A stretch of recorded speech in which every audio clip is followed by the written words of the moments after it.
Olá, pessoal. Hoje a gente vai apresentar um trabalho da disciplina de Princípios Básicos de Oncologia com o tema Transcriptômica e Proteômica do Câncer.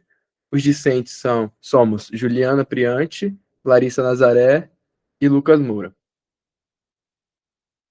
Pois bem, o que é o câncer? O câncer é um grupo muito diverso das doenças que são causadas pelas alterações genéticas e epigenéticas. Essas alterações, elas vão levar nos processos de crescimento celular descontrolado, numa possível evasão e morte celular programada, o que possivelmente a gente pode chamar também de apoptose. Vai também ocorrer a formação de novos vasos sanguíneos e a capacidade de invadir outros tecidos, que seria a metástase. De acordo com o artigo The Cancer Genomic Atlas, a gente pode evidenciar variados tipos de tumores. Esses tumores eles vão compartilhar certas alterações moleculares que vão favorecer o comportamento maligno das células, tendo padrões que podem ser estudados para uma melhor compreensão acerca do tema. Com o avanço dessas ciências ômicas, passou-se possível analisar o câncer de uma forma mais ampla. Então, as chamadas abordagens multiômicas elas foram investigações de interações entre DNA e RNA e proteínas metabólicas, ampliando bastante a compreensão acerca dessa doença. Também é destacado duas abordagens. A transcriptômica, que vai estudar os RNAs expressos nos tecidos tumorais, e a proteômica, que vai analisar as proteínas produzidas e as suas modificações. Bom, no âmbito do RNA e transcriptômica, como foi falado na introdução, existe um contexto relacionado à era das multiômicas, que seria a abordagem dessas ciências ômicas, que envolve tanto a genômica quanto a transcriptômica, a proteômica e a metabolômica, sendo que cada um tem o seu objeto de estudo, dentre outras áreas, que envolvem outras partes moleculares. Na transcriptômica, existe um conjunto de RNAs celulares que são provenientes do processo de transcrição. Então, é uma certa avaliação do material da transcrição que vem a ser o RNA. E a partir desse material, existe a identificação de assinaturas genéticas, justamente a partir do RNA mensageiro. O RNA utilizado para o estudo de transcriptômica não é apenas do tipo mensageiro. Ele pode ser também o ribossômico, o transportador, o microRNA, que vai ser abordado mais para frente, o RNA circular e alguns outros já descobertos. Pode passar.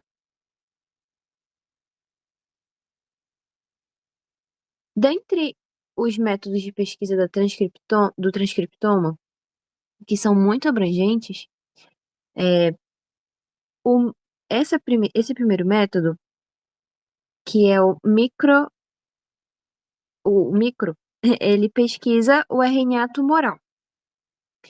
Ele faz uma identificação de genes que estão envolvidos nas vias moleculares e permite a descoberta de biomarcadores cancerígenos, que são de extrema importância para esse processo de detecção precoce do câncer.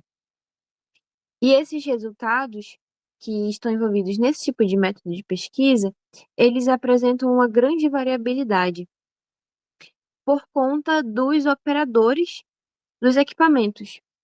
Então, ele não tem a ver, essa variabilidade tem a ver com a mão de obra humana. No entanto, ele pode ser feito, se for seguido os padrões, ele pode ser feito com certa segurança de resultados e confiabilidade.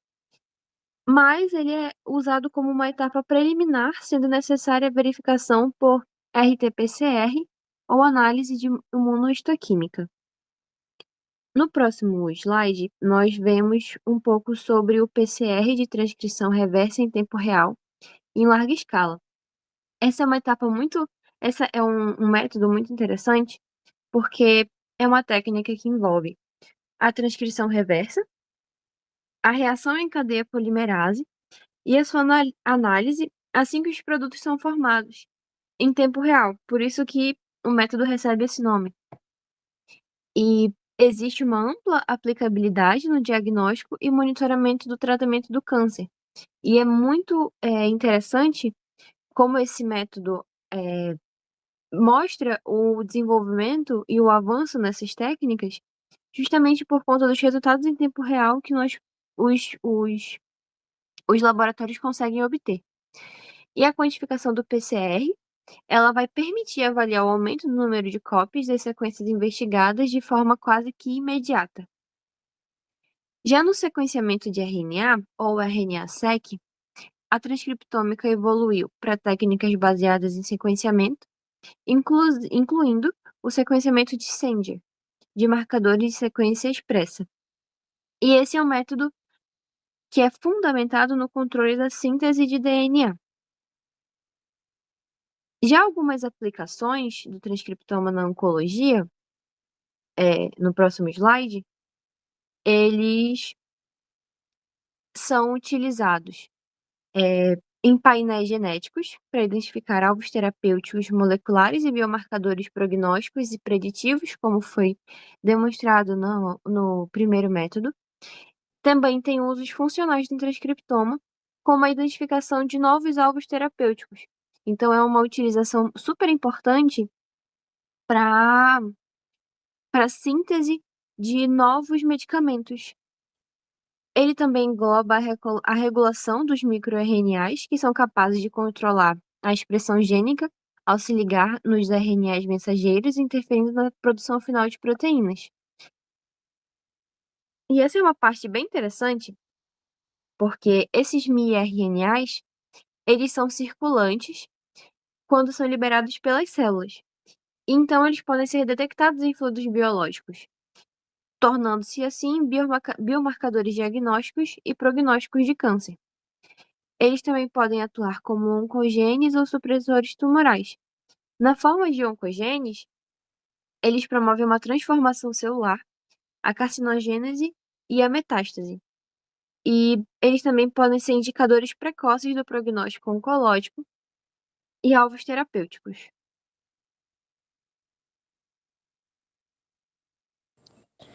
A proteômica do câncer é o estudo do conjunto total de proteínas expressas em células ou tecidos. O proteoma, ele é dinâmico e reflete o estado fisiológico e patológico. Sabe-se que as proteínas, elas são moléculas funcionais que determinam a estrutura, a função e a regulação dos tecidos e órgãos. A proteonômica, ela vai ser justamente o estudo do conjunto total de proteínas expressas em uma célula, tecido ou organismo. Sabe-se que enquanto o genoma ele é estático, o proteoma ele é dinâmico e ele muda conforme estímulos, ambiente e estado da célula, sendo, portanto, mais representativo das condições fisiológicas e patológicas. Esse campo da proteonômica, ele fornece informações valiosas sobre a identidade, os níveis de expressão e modificações pós-traducionais das proteínas, auxiliando na busca por marcadores moleculares para diagnóstico e tratamento de doenças, especialmente o câncer. Na proteômica, a gente vai ter duas estratégias principais, que são abordagens chamadas de bottom-up, que é a análise de peptídeos, e a top-down, que é uma análise de proteínas intactas.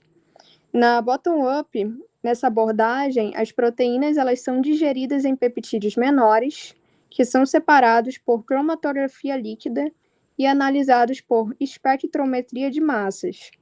Ela é sensível e reprodutiva, mas pode perder informações sobre modificações estruturais. Já a top-down, ela analisa as proteínas intactas diretamente por espectrometria de massas, permitindo detectar modificações pós-traducionais. E essas abordagens, elas podem também ser combinadas com métodos como imunoprecipitação e fracionamento subcelular, que vão enriquecer amostras raras ou específicas. Entre as técnicas, a gente vai ter como principais a eletroforese, 1D e 2D, que vai separar proteínas conforme sua carga elétrica e peso molecular. Ela é eficaz, mas pode apresentar limitações devido à presença de proteínas em altas concentrações que mascaram outras de baixa abundância. Já a cromatografia líquida, ela é utilizada para reduzir a complexidade das amostras, separando componentes antes da análise por espectrometria de massas. A gente vai ter os métodos de ionização também, chamados de MALDI, que é usado para amostras sólidas, e o ESI, que é usado para amostras líquidas. Além disso, a gente vai ter variantes como a CELD e EMS, que permitem estudar proteínas de baixo peso molecular e analisar tecidos diretamente sem necessidade de anticorpos. Dos analisadores, a gente vai ter o TOF, o quadrupolo e o IonTrap, que eles identificam proteínas com base na razão, massa, carga, comparando dados com os bancos. Pode passar. As aplicações no câncer. A proteômica, ela é uma ferramenta essencial na oncologia molecular, porque ela ajuda a compreender a biologia dos tumores e identificar biomarcadores, proteínas cuja expressão é alterada no câncer.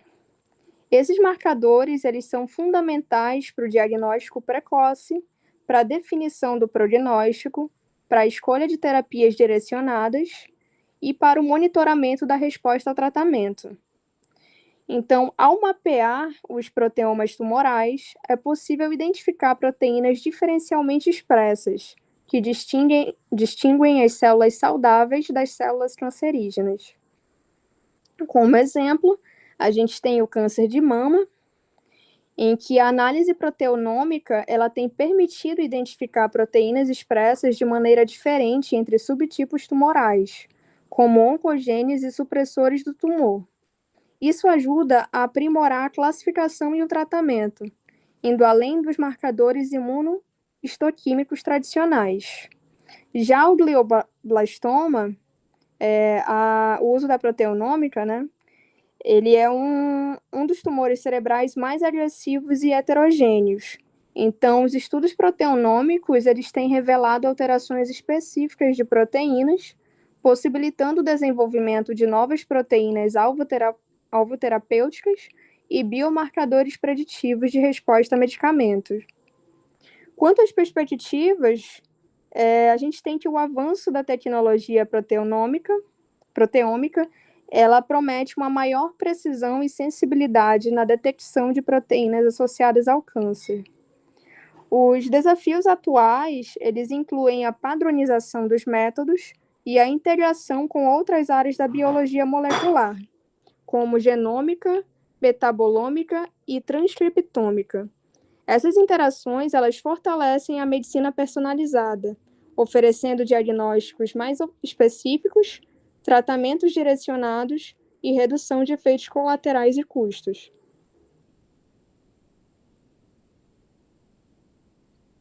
Então, para a gente concluir, a gente percebe que essas abordagens multiômicas, especialmente a parte da transcriptômica e da proteômica, elas têm transformado a forma como a gente entende sobre o câncer. Então, quando essas duas áreas elas vão se complementando, vai sendo mostrado que os genes que estão sendo expressos vão revelar essas expressões se traduzindo em proteínas e funções celulares. E assim a gente consegue enxergar o tumor de uma forma muito mais completa. Dessa forma, a gente vai ter essa identificação, do tumor, vai ter um impacto direto na prática clínica, onde a gente vai conseguir identificar os biomarcadores confiáveis, a gente vai conseguir também entender o porquê que alguns pacientes vão responder ou não a certos tratamentos, e também, principalmente, a gente vai conseguir pensar e analisar terapias de uma forma mais personalizada para o paciente. Essa parte da contribuição dos consórcios internacionais, o TCGA e o CPTAC, eles vão desempenhar um papel essencial no processo quando eles vão reunir os dados integrados do DNA, do RNA das proteínas, para conseguir essa identificação genética. e compreender as possíveis consequências funcionais dessas possíveis alterações que possam vir. E também é fundamental para encontrar essas vulnerabilidades mais específicas nos tumores e na parte do tratamento. A integração genômica e transcriptômica vai ser consolidada a medicina de precisão e vai ser um marco também na oncologia moderna, tendo os tratamentos mais eficazes, diagnósticos mais sensíveis e prognósticos personalizados. Essas foram as nossas referências. E é isso, pessoal. Até uma próxima.